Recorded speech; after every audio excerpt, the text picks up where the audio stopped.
like to hear something about the movement, what is Yes, going on in India about the Kundanakulam movement, the protest, and also about the CNDP, like how are you going to address this issue, and how the government is responding to this issue, especially the protest which is going on. Okay, so let me first start with the protest that's taking place in Kudankulam. This is a genuine mass movement against the planned constructions of two VVER reactors, Russian designed reactors. And this actually started a long time ago in 1989.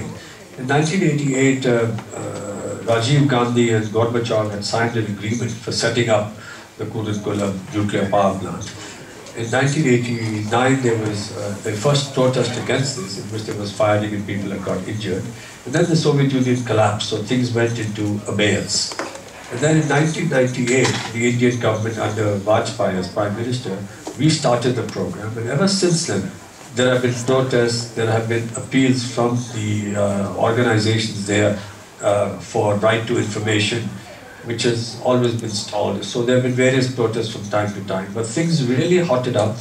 One, after what happened in Fukushima last year, and second, in August last year, rather July, the Indian government started a hot run for two of the plants that they have near complete construction in Kudankulam.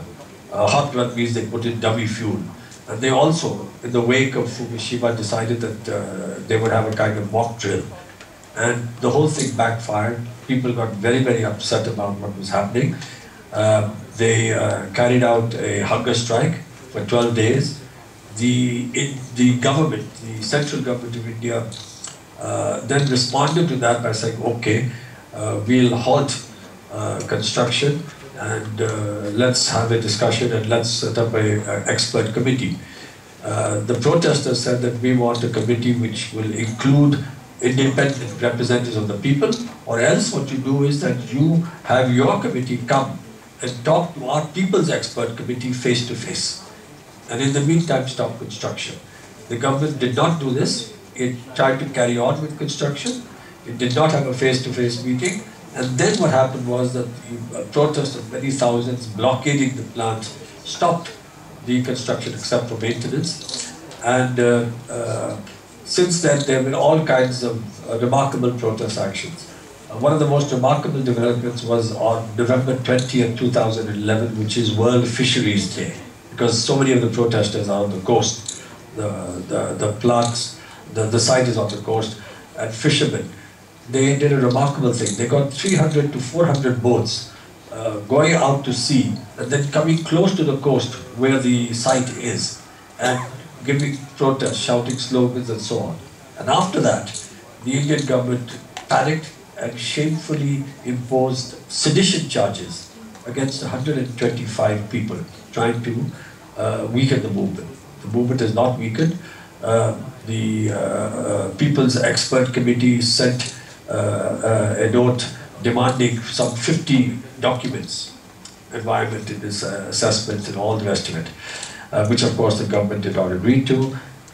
Towards the end of December, they came out with their report, which was quite a shameful and wishy-washy report, rationalizing everything. And in fact, well, claiming that since the plant had originally, the site had already been established before the coastal regulatory zone injunctions came into effect, they didn't need to give an environmental impact assessment, because when they set it up, they never even did that. The struggle has continued, it's extended, not only to fisher folk, but also to farmers, and the government has started to panic. And one indication of this is what has happened very, very recently.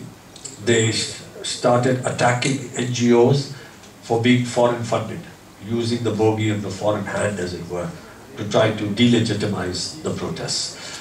They sent back one German visitor, Hermann Sonntag, and the most recent thing that they've done, which I don't know if you've seen in the papers, is that they had first given a visa to one of the survivors of Fukushima, who was to come to India, Maya Kobayashi from Japan. And then, just a couple of days ago, they revoked that visa. And what they're really doing is that they're sort of laying the ground for attacking in the future, possibly attacking, even physically attacking the protest movement, because they realize that this is something of a test case. They want to defeat and undermine this protest so that they can clear the way for going ahead with their plans, not only in Kudankulam but also in other parts of the country, because there are protests in other places where these nuclear power plants are supposed to come up.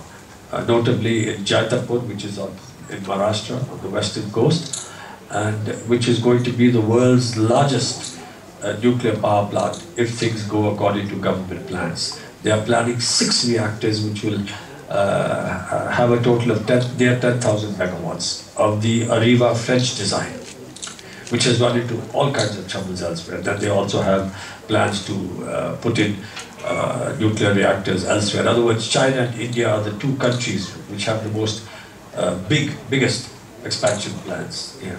So they are trying to send a message to all protesters in India that watch out, we are going to go ahead. And as far as CNDP is concerned, of course, we have complete solidarity with the various struggles that are taking place, and our effort will be to connect these various struggles that are taking place elsewhere so that we can provide a more unified resistance. And many of us are going to go down to Kudankulam in a few days to also show solidarity. And we've of course issued statements by eminent citizens, some of the most eminent people in India who've opposed what the government is doing. Because the issue is no longer just the question of whether you're for or against nuclear energy. The question is also the violation of fundamental democratic rights and the dangers that this represents to the Indian polity. Perhaps I can stop there and we might have some other questions.